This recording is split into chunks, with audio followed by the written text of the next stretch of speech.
If you've been watching studying videos for like 5 minutes, then you've already heard of the Cornell method, mind maps, or the famous outline technique.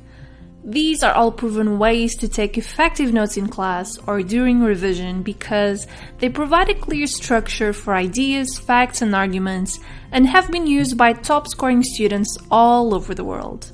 But even if they are great, which they are, you're probably sick and tired of hearing about those three. So today we're going to cover note-taking methods that usually no one talks about, and that are also incredible ways to organize information and ideas without resorting to the traditional note-taking methods.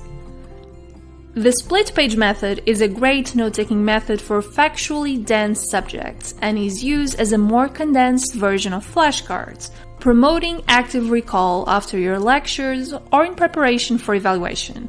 You can adapt it according to your class by using facts, topics, or questions.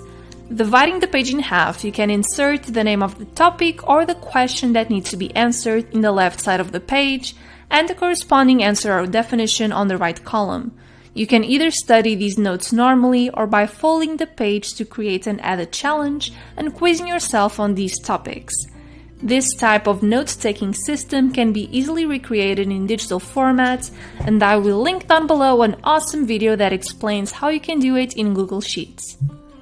The QEC method is another study method that Cal Newport talks a lot about in his straight-A students book.